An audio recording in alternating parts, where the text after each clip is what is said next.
حمدا كثيرا طيبا مباركا فيه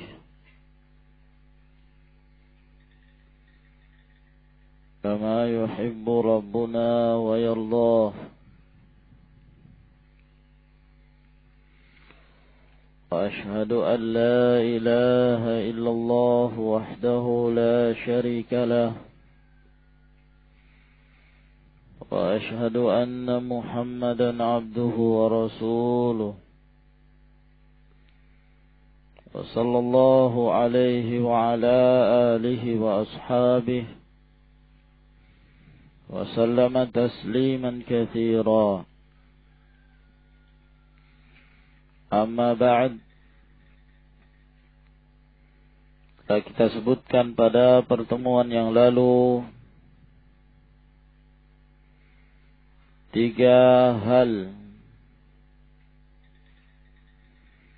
dari jenis-jenis yang banyak dari kalangan kaum muslimin terjatuh ke dalam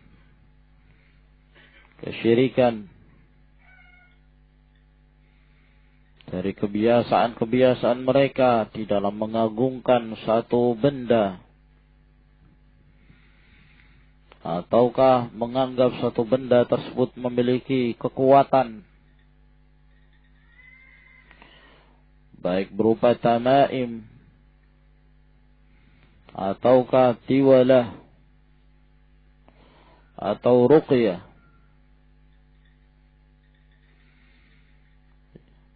di mana hal-hal tersebut menyebabkan mereka bersandarkan kepada selain Allah Subhanahu wa ta'ala dan menjadikan asbab yang bid'ah yang mengantarkan mereka kepada syirik billahi Subhanahu wa ta'ala. Dan sebagaimana yang kita jelaskan bahwa yang demikian ini tidak bersifat umum, bahwa di sana ada ruqyah yang disyariatkan, ruqyah yang syar'i, yang ditetapkan di dalam syariat, di dalam Al-Quran dan hadis Nabi Sallallahu Alaihi Wasallam. Maka selama ruqyah tersebut zabitah masyru'ah, maka disyariatkan. Para ulama mereka bersepakat bolehnya meruqyah apabila terpenuhi 3 persyaratan. Diperbolehkannya meruqyah tersebut. Yang pertama, bahwa ruqyah itu harus dengan kalamullah atau dengan nama-nama dan sifat-sifat Allah Subhanahu wa ta'ala. Harus menggunakan Al-Quran atau sebagian dari ayat-ayat Allah Subhanahu wa ta'ala. Yang kedua, dengan berbahasa Arab dan diketahui maknanya. Ya. Sebab jangan sampai seseorang tidak menggunakan bahasa Arab menyebabkan tidak diketahuinya maknanya. Yang demikian ini mengkhawatirkan jangan sampai isi dari ruqyah tersebut adalah batil,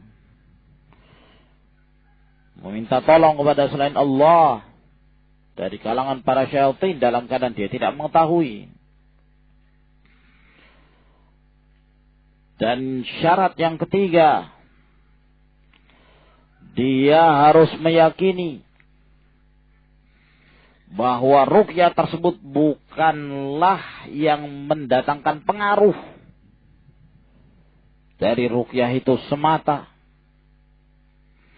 Akan tetapi dia harus meyakini bahwa ruqyah itu hanya sebagai sebab saja, ya, yang menyebabkan datangnya kesembuhan. Pada hakikatnya yang memberikan pengaruh yang mendatangkan kesembuhan hanyalah Allah Subhanahu wa ta'ala, fa innahu syafi. Ya, Allah Subhanahu wa ta'ala lah yang menyembuhkan. Ibrahim alaihissalam, beliau mengatakan sebagaimana yang difirmankan oleh Allah, wa idza maridtu fahuwa yashfin. Apabila aku dalam keadaan sakit, maka Allah Subhanahu wa ta'ala yang menyembuhkan aku. Oleh karena itu perlu kita melihat setiap ruqyah-ruqyah tersebut, apakah ruqyah itu disyariatkan atau tidak. Yang jelas kita harus mengetahui bahwa ruqyah itu sendiri adalah ibadah yang ketentuan-ketentuannya diatur di dalam syariat. Apabila terdapat dalil yang menetapkan cara meruqyah tersebut, maka kita menetapkannya. Apabila tidak terdapat dalil cara-cara meruqyah tersebut, maka jangan kita mengamalkannya. Karena asal hukum dalam perkara ibadah adalah tidak boleh dilarang. Al-aslu fil ibadati al-man'u hatta ya'tiya dalilun ala jawazih. Asal di dalam ibadah itu tidak boleh. Terlarang untuk mengerjakan sesuatu sampai ada dalil yang membolehkannya. Untuk menyatakan disyariatkan. Makanya Rasulullah sallallahu alaihi wasallam di dalam hadis yang diriwayatkan oleh Imam Muslim dari hadis Auf bin Malik, kata Nabi alaihi wasallam, "I'ridu alayya ruqakum. Fa innahu la ba'sa bir-ruqa ma lam takun syirkan." Perlihatkanlah kepadaku ruqyah kalian. Ya, di sini menunjukkan bahwa pentingnya ikhwan, apabila seorang meruqyah, kita tidak mengetahui asal dalilnya, tanyakan pada para ulama apakah yang demikian ini disyariatkan. Ya. Perlihatkan kepadaku ruqyah kalian. Karena sesungguhnya tidak mengapa ruqyah itu apabila tidak mengandung syirikan. Tidak mengandung mukhalafah. Menyelisihi dalil. Ya. Dan juga seperti yang diriwayatkan oleh Bukhari dan Muslim dari hadis Aisyah radhiyallahu taala anha, bahwa ketika Rasulullah sallallahu alaihi wasallam dalam keadaan sakit yang beliau mati padanya sallallahu alaihi wasallam, maka tatkala beliau sakit beliau meruqyah diri sendiri. Ya. Dikatakan oleh Aisyah, kana yanfuthu biyadihi ala nafsihi minal marad. Beliau itu melakukan nafas, tiupan begitu. Gitu ya. Tiupan yang disertai dengan ludah sedikit gitu. Itu nafs yanfus. Ya. Terhadap diri beliau sendiri sambil membaca al-mu'awwidzat. Membaca surah Al-Ikhlas, Qul a'udzu birabbil falaq, Qul a'udzu birabbin nas. Maka tatkala beliau merasakan diri beliau berat untuk melakukan hal itu, barulah Aisyah radhiyallahu taala anha yang kemudian meruqyah beliau, ya. Jadi beliau yang menafas Rasulullah sallallahu alaihi wasallam, tapi dengan menggunakan tangan Nabi alaihi wasallam. Jadi Aisyah yang membacakan, diambilnya tangan Rasulullah sallallahu alaihi wasallam. Lalu kemudian beliau mengambil tangan Rasulullah karena beliau menganggap bahwa tangannya Nabi sallallahu alaihi wasallam lebih afdal daripada tangannya sendiri. Ya. Lalu beliau membaca al-mu'awwidzat. Setelah itu diusapkan kepada Nabi alaihi salatu wassalam. Az-Zuhri rahimahullah ta'ala ketika meriwayatkan hadis tersebut, beliau menjelaskan bahwa yang dimaksud dengan an-nafas yang dikerjakan oleh Nabi sallallahu alaihi wasallam yaitu beliau meniupkan ke tangan beliau alaihi salatu wassalam, lalu setelah itu beliau mengusapkan ke wajahnya. Nah, cara-cara yang seperti ini sabit di dalam Al-Quran, di dalam sunnah Nabi sallallahu alaihi wasallam. Nah, maka ditetapkan. Ya. Lalu bagaimana dengan cara-cara meruqyah? Terkadang sebagian orang meruqyah dengan menggunakan syarat-syarat. Ya. Ketika ada seorang sakit keras misalnya, lalu dia pun mendatangi seorang yang dianggap tabib atau yang dianggap ahli dalam pengobatan alternatif. Ketika dia datang ke sana, maka orang ini mengatakan, ya, syaratnya kalau kamu mau sembuh, kamu harus menyembelih ayam misalnya. Ya, ataukah kamu harus menyembelih kambing. Ya, atau menyembelih seekor hewan dan yang semisalnya. Memberikan persyaratan-persyaratan semacam itu. Maka ini cara meruqyah yang bid'ah. Ya. Dan dikhawatirkan terjerumus dalam syirikan. Jangan sampai penyembelihan tersebut kepada selain Allah Subhanahu wa ta'ala, sehingga ini syirik akbar. Nah, asal hukum itu sendiri adalah bid'ah. Karena tidak pernah dikerjakan oleh Nabi SAW. Ya, dan tidak pernah pula para sahabat mengamalkan cara yang demikian dalam hal meruqyah. Lalu bagaimana pula dengan cara ruqyah? Ya, yang diamalkan oleh sebagian kaum muslimin dengan menulis di kertas. Ya. Tulisan di kertas. Nah, atau daun atau apa gitu. Setelah itu dimasukkan ke dalam air. Nah, dimasukkan ke dalam air. Kemudian setelah itu dilarutkan begitu. Sehingga ayat-ayat yang tadinya ditulis larut ke dalam air, setelah itu diminum. Apakah yang demikian ini syar'i? Ya. Nah, sebagian para ulama membolehkan yang demikian. Dan kalau tidak salah dinukilkan dari Syekhul Islam Ibnu Taimiyah, bahkan Ibnul Qayyim rahimahullah menukilkan dari beberapa amalan salaf. Ya, bahwa yang demikian itu boleh.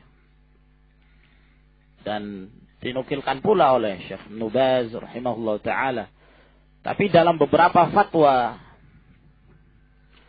Syekh Abdul Aziz Ibnu Baz dan juga fatwa Lajnah, ketika mereka ditanya tentang permasalahan ini, ya, melarutkan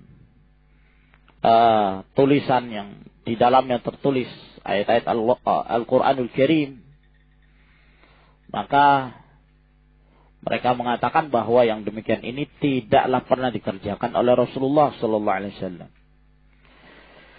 Dan tidak pula beliau pernah memberikan rukhsah, membolehkan begitu. Dan tidak pula dikerjakan oleh seorang pun dari kalangan para sahabatnya dalam keadaan memungkinkan bagi mereka untuk mengerjakan. Kalaulah ini disyariatkan, tentunya mereka telah mengamalkannya. Makanya kata mereka, fatarkuhu aula. Maka meninggalkannya itu lebih utama. Ya, meninggalkan ruqyah model seperti ini. Ya. Termasuk juga diantaranya seseorang yang menulis ayat misalnya di gelas ataukah di piring, lalu digunakan untuk makan ataukah untuk minum. Ya. Ada para ulama berarti yang diruqyah gelasnya, ya, bukan airnya. Nah, ya, sehingga yang demikian ini meninggalkannya lebih afdal. Sebab dikhawatirkan orang-orang yang bodoh di dalam meruqyah tidak mengerti dan tidak bisa membedakan mana yang syar'i dan mana yang bid'i, syirki. Yang demikian ini bisa menyebabkan terjatuhnya dan terjerumusnya kaum muslim dalam syirik.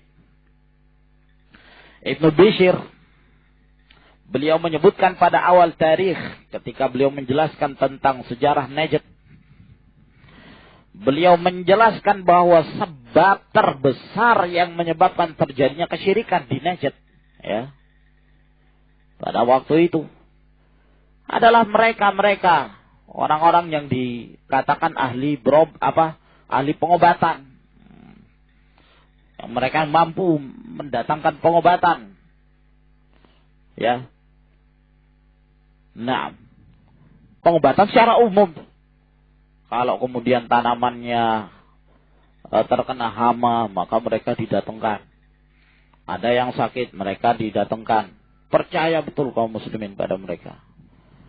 Ya, sehingga tatkala mereka saking percayanya, tatkala mereka sakit, ya, ataukah mereka hendak memanen dari hasil-hasil tumbuh-tumbuhan yang mereka tanam, hasil panenan mereka. Mereka pun minta tolong kepada para orang-orang yang dikatakan ahli berobat ini. Nah, ahli mengobati. Ya, untuk mengobati yang sakit, ya. Nah, ataukah memberitahu cara-cara yang baik di dalam menjaga tanaman tersebut. Akhirnya mereka pun mengajarkan cara-cara yang syirik. Sehingga lama-kelamaan terbiasalah kaum muslimin dengan perbuatan kesyirikan tersebut dalam keadaan mereka tidak menyadari. Nah, berkata Al-Allamah Syekhul Islam Muhammad ibn Abdul Wahhab rahimahullah, wa rawa Ahmad an Ruwayfi', diriwayatkan oleh Imam Ahmad dari Ruwayfi', ya, qala li Rasulullah sallallahu alaihi wa ala alihi wasallam, telah berkata kepadaku Rasulullah sallallahu alaihi wasallam, ya Ruwayfi', wahai Ruwayfi', na'am, la'alla al-hayata satatulu bika, mungkin kehidupan akan lama bagi kamu, yakni mungkin umur kamu dipanjangkan oleh Allah Subhanahu wa taala. Dan ini salah satu tanda kenabian Rasulullah sallallahu alaihi wasallam, karena Ruwayfi' dipanjangkan umurnya oleh Allah Subhanahu wa taala. Maka Ruwayfi' pun menyampaikan hadis ini kepada umat, apa yang telah disampaikan oleh Nabi sallallahu alaihi wasallam kepadanya. Fa akhbirin nasa, maka kabarkanlah, sampaikanlah kepada manusia. Ya. Ini menunjukkan wajibnya menyampaikan ilmu, ya ikhwan. Apa yang kita ketahui dari ilmu-ilmu yang dibutuhkan oleh manusia, wajib bagi kita untuk menyampaikannya. Nah, terlebih lagi kalau di sana tidak ada yang menyampaikan ilmu kecuali kita, maka menjadi fardu ain bagi kita untuk menyampaikannya. Beda kalau di sana banyak penyampai-penyampai ilmu sunnah, maka hukumnya menjadi fardu kifayah. Ya. Maka Rasulullah sallallahu alaihi wasallam mengabarkan di sini perintah kepada Ruwayfi', dan ini bukan kekhususan pada Ruwayfi'. Nah, tapi untuk seluruh umat hendaklah disampaikan kepada manusia, anna man 'aqada lihyatahu, ya, bahwa barang siapa yang mengikat jenggotnya diikat. Nah, Rasulullah sallallahu alaihi wasallam mengabarkan kepada Ruwayfi' tentang salah satu perbuatan kaum jahiliyah, mengikat jenggot, ya, Jenggotnya, semua yang namanya akad termasuk. Apakah karena jenggotnya banyak kemudian diikat? Nah, ya, atau anyam kemudian diikat. Nah, dahulu mereka senang. Kebiasaan kaum jahiliyah mereka mengikat jenggot-jenggot mereka. Dan itu berasal dari kebiasaan orang-orang selain Arab, Ajim. Ada pula yang mengatakan bahwa mereka mengikatnya dalam rangka takabur. Ya, untuk membedakan antara mereka dengan selain mereka. Karena kalau jenggotnya diikat, orang akan mengatakan bahwa dia itu sayyid. Ya. Tuan gitu. Ya. Raden gitu kalau di Jawa. Ya. Nah. Ya, ini punya keturunan. Ya. Yang terpandang. Maka Rasulullah Sallallahu Alaihi Wasallam mengabarkan sikap berlepas diri beliau dari orang-orang yang menyerupai amalan ahli jahiliyah. Sebab Islam ini dibangun di atas prinsip yang penting, yaitu mukhalafatu ashabil jahim. Menyelisihi ashabul jahim dari kalangan kuffar wal musyrikin wal majus, ahlul kitab, ahlul jahiliyah.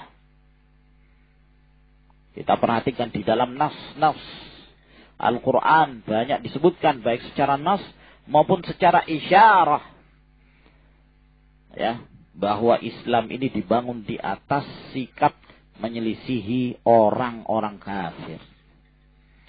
Allah Subhanahu wa taala berfirman, "Walan tarda 'ankal yahud walan nasara hatta tattabi'a millatahum."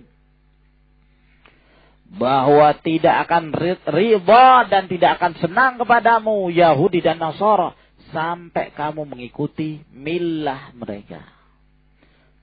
Allah mengabarkan apa yang ada di dalam hati kaum Yahud wan Nasara, bahwa mereka akan selalu berupaya agar kita condong kepada mereka. Condong sedikit demi sedikit. Karena kalau sudah menyerupai dalam sebagian perkara, lama-kelamaan akan terjerumus ke dalam agama mereka secara keseluruhan. Ya. Ayat ini dijelaskan oleh Syekh Abdurrahman As-Sa'di, bahwa ayat ini terdapat larangan yang sangat besar dari kaum muslimin untuk tasyabbuh, menyerupai kaum kufar dan ahlul kitab. Dan itulah yang disebutkan oleh Nabi SAW dalam hadis yang diriwayatkan oleh Abu Dawud, hadis Abdullah bin Umar, "Man tashabbaha biqaumin fahuwa minhum."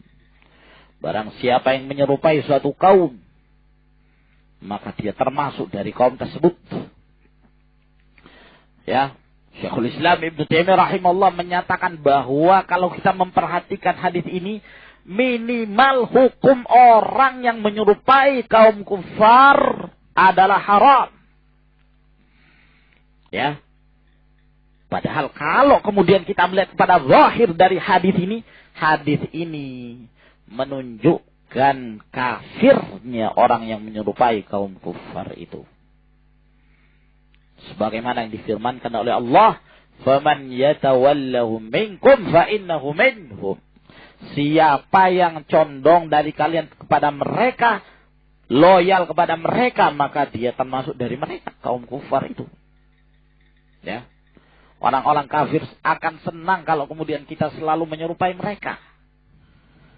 Menyerupai keadaan mereka yang zahir akan mengantarkan kepada penyerupaan di dalam beragama.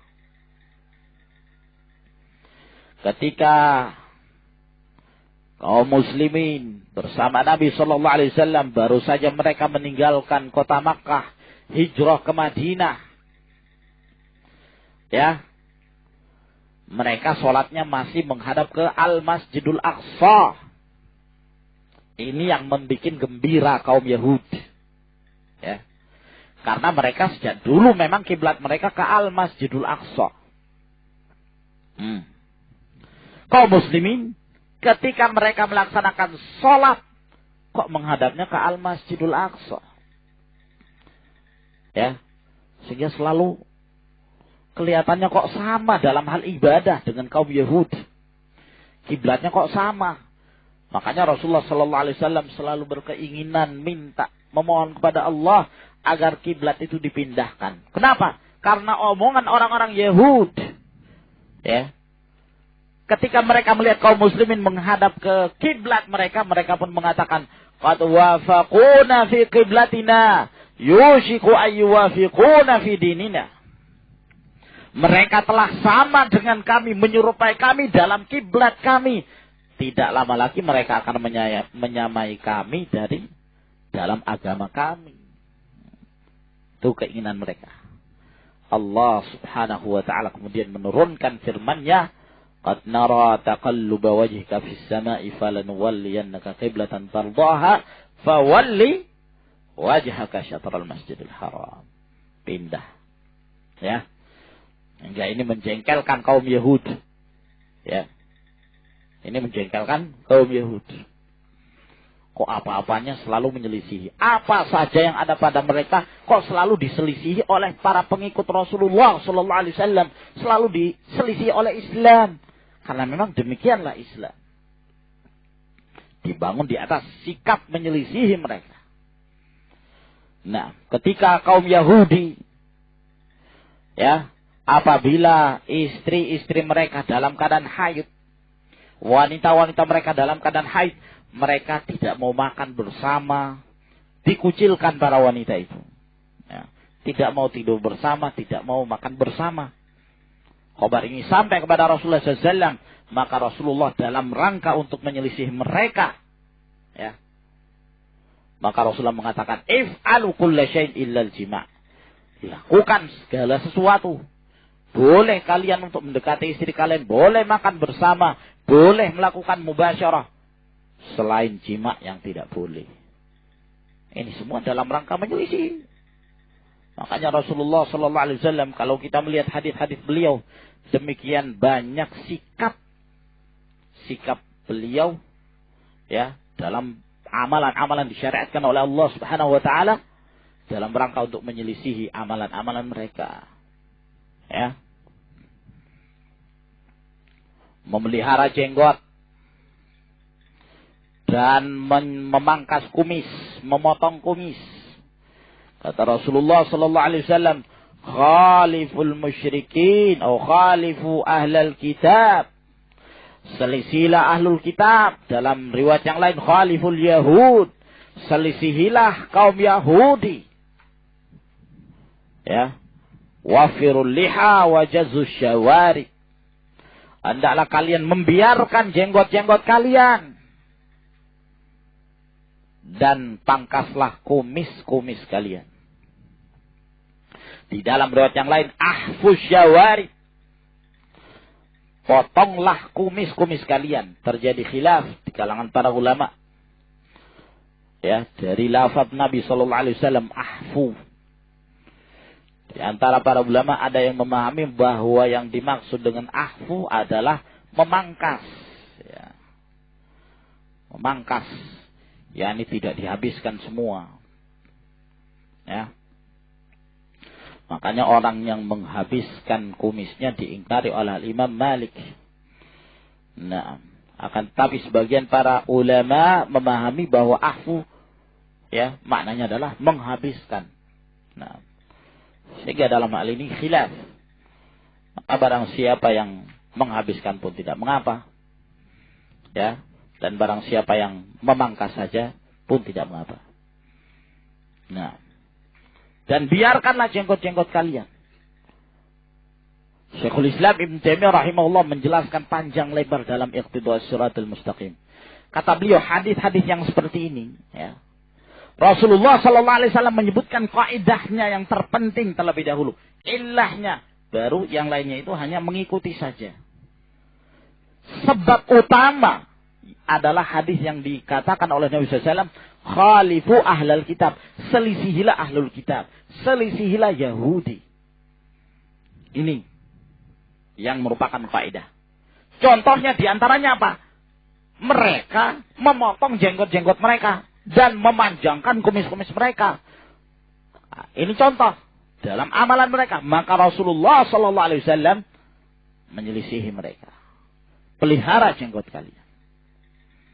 Nah, kalau mungkin ada orang-orang sekarang mengatakan, tapi kan sekarang zaman sudah berubah. Ya, sekarang ini banyak orang-orang kafir sudah memelihara jenggot, iya kan? Nah, ya, mereka tradisi mereka sekarang memelihara jenggot. Nah, sehingga sudah berubah sekarang, ya, keadaannya. Maka tidak ada lagi kewajiban untuk memelihara jenggot.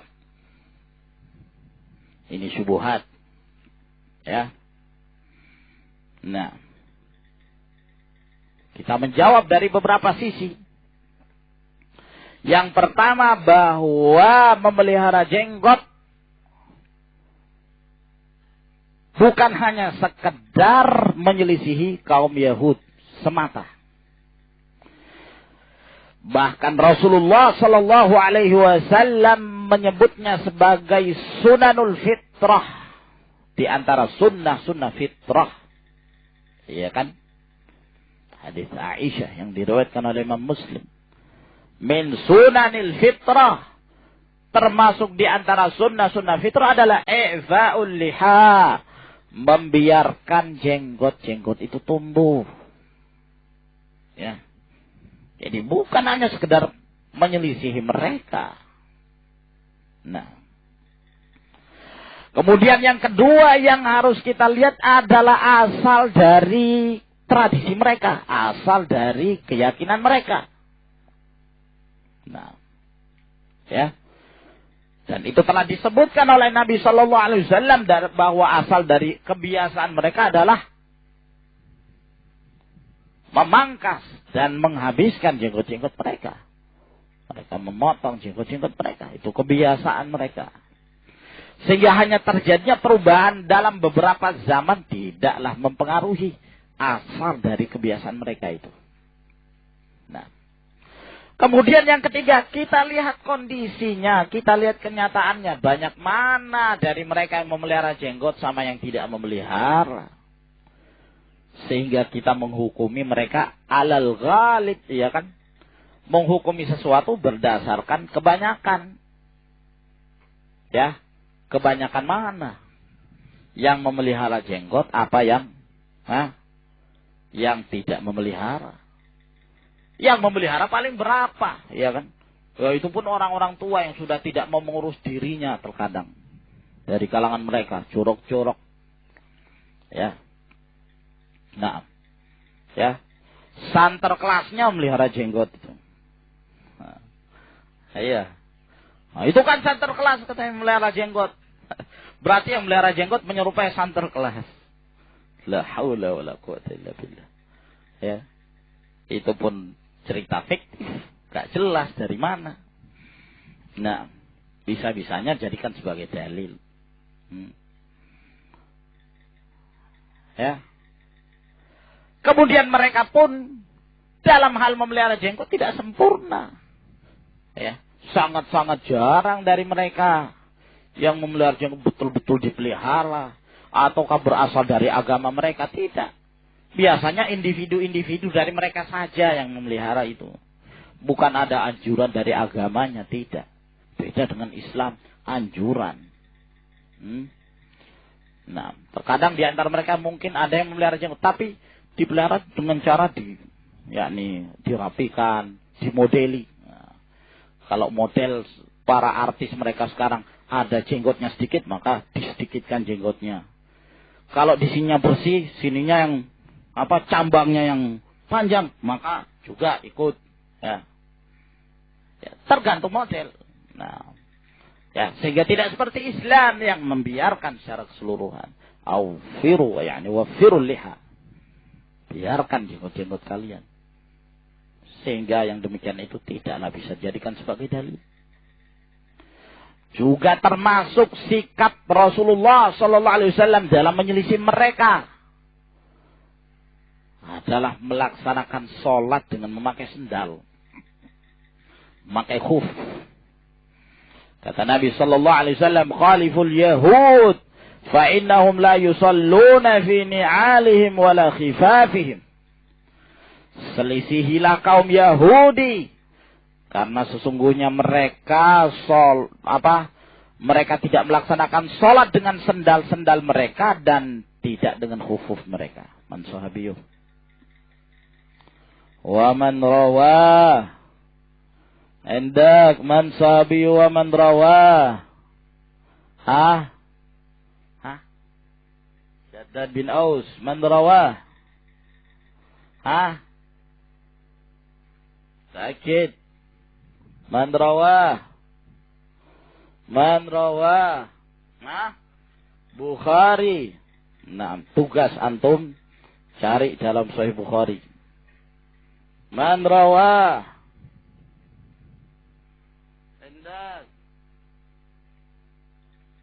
Al-Hakim. Abu Dawud. Nah. Dawud wal Hakim. Ya. Nah, ini salah satu sikap Rasulullah SAW. Tatkala mereka beribadah, mengerjakan sholat dengan cara mereka, di antara cara mereka, ya, cara mereka dalam beribadah, apabila mereka sholat tidak dengan alas-alas kaki mereka. Padahal itu diambil dari syariatnya Nabi Musa alaihissalam. Ikhla'na alaika fa innaka bil wadil muqaddasi tuwa. Ya. Lepaslah kedua sendalmu. Sesungguhnya engkau berada di lembah yang suci. Tua. Itu mereka. Nah. Sehingga dilepaskan sendalnya. Ini asal syariat dari ahlul kitab. Itu pun Rasulullah SAW tetap menyelisih mereka. Nah. Ya. Dengan memerintahkan kaum muslimin untuk terkadang melaksanakan sholat dengan memakai sendal, terkadang dengan memakai khuf, terkadang bertelanjang kaki. Karena Nabi SAW kana yusalli hafiyan wa munta'ilan. Nabi SAW terkadang sholat dengan memakai sendal dan terkadang bertelanjang kaki. Dalam riwayat Abu Dawud, Ibnu Majah, Darimi dan selainnya dengan sanad yang hasan. Nah, ya, sehingga seseorang yang melaksanakan sholat dengan menggunakan sendal, dia telah mengamalkan salah satu sunnah Rasulullah sallallahu alaihi wasallam. Ya. Nah, Syekh Muqbil bin Hadi Al-Wadi rahimahullah, beliau memiliki risalah khusus dalam masalah ini. Masyru'iyatus salati bin ni'al. Disyariatkannya salat dengan memakai sendal. Ya. Nah, mudah-mudahan Allah Subhanahu wa taala memberikan pada kita kemampuan untuk mengamalkan sunnah ini. Kalau mungkin ada yang berdalil, tapi kan sekarang beda zamannya. Sekarang ini masjid-masjid sudah bagus, tidak seperti dulu masih tanah. Iya kan? Kalau sekarang ini masjid sulit. Lantainya bagus, zen, karpetnya Masya Allah. Ini dijawab semuanya oleh Syekh Muqbil rahimahullah. Ya. Bahwa sesungguhnya Rasulullah sallallahu alaihi wasallam telah mengabarkan salah satu tanda hari kiamat ketika kaum muslimin berlomba-lomba dalam memegahkan masjid-masjid. Dan ini perbuatan tercela. Ya sudah, kita kembali ke zaman dulu saja. Salat dengan tanah lebih afdal dengan menghidupkan sunnah Rasulullah sallallahu alaihi wasallam. Nah, itu pun kalau keadaannya tidak demikian, tidak mencegah kita untuk melaksanakan salat dengan memakai sendal. Ya, tentunya dengan melihat adab-adabnya, dengan melihat syarat-syaratnya, menghilangkan adza. Ya. Menghilangkan al-adza yang terdapat pada sendal tersebut. Ya, berupa najis. Naam, ataukah yang mengganggu kaum muslimin. Ya. Wallahu a'lam. Fa akhbirin nasa anna man aqada lihyatahu aw taqallada wataran. Kabarkanlah kepada manusia bahwa barang siapa yang mengikat jenggotnya ataukah dia menggunakan rantai dari watar, awistanja biraji'i dabbatin aw azmin, ataukah dia beristinja dengan kotoran hewan ataukah tulang, fa inna Muhammadan bari'un minhu, sesungguhnya Muhammad sallallahu alaihi wasallam berlepas diri darinya. Wa an Sa'id bin Jubair qala, dari Sa'id bin Jubair mengatakan, man qata'a tamimatan min insanin kana ka'idli raqabatin. Barang siapa yang memotong tamimah dari milik seorang manusia, maka kedudukannya seperti membebaskan seorang budak. Diriwayatkan oleh Waqi'. Walahu an Ibrahim qala, dan dari Ibrahim, yakni Ibrahim bin Yazid an-Nakha'i, beliau mengatakan, kanu yakrahuna at-tama'ima kullaha, adalah mereka para ulama salaf, ya. Karena Ibrahim bin Yazid an-Nakha'i ini termasuk murid dari apa? Muridnya murid Abdullah bin Mas'ud, begitu. Muridnya murid Abdullah bin Mas'ud. Beliau banyak meriwayatkan hadis dari Abdullah bin Mas'ud. Kenapa? Karena guru-gurunya lata-lata mereka mengambil ilmunya dari Abdullah bin Mas'ud. Makanya mursalnya Ibrahim bin Yazid Nakha'i ketika meriwayatkan dari Abdullah bin Mas'ud lebih kuat tatkala beliau menyebutkan siapa gurunya. Karena beliau mengatakan, kalau aku meriwayatkan dari Abdullah bin Mas'ud dan aku sebutkan siapa guruku yang meriwayatkan dari Abdullah bin Mas'ud, maka berarti aku meriwayatkan hadis itu dari yang saya sebutkan itu. Tapi kalau saya meriwayatkan dari Abdullah bin Mas'ud tanpa menyebut siapa guruku, ya, langsung dikatakan dari Abdullah bin Mas'ud, itu berarti saya meriwayatkan itu bukan dari satu orang, tapi banyak dari Abdullah bin Mas'ud. Ya. Sehingga para ulama lebih menguatkan riwayat mursalnya Abdullah bin Mas'ud daripada riwayat musnad Ibrahim bin Yazid an-Nakha'i. Adalah beliau mengatakan, kanu yakrahuna tama'ima kullaha, adalah mereka membenci tamaim secara keseluruhan. Yaitu guru-guru beliau maksudnya. Murid-muridnya Abdullah bin Mas'ud seperti Alqamah, Al-Aswad, Abu Wa'il, Al-Harith bin Suwaid, Abidah, Salmani, Masruq, Ibn Al-Ajda' Rabi' bin Khuzaim, dan yang lainnya. Minal Qur'an wa ghairil Qur'an, apakah dari Al-Qur'an atau dari selain Al-Qur'anul Karim. Nah, ini telah kita sebutkan dahulu bahwa inilah pendapat yang rajih, ya. Untuk menutup pintu jangan sampai kemudian seorang menggunakan tamimah dari Al-Quran sehingga memperluas dan membolehkan yang lainnya. Nah, dalam rangka saddud dzari'ah,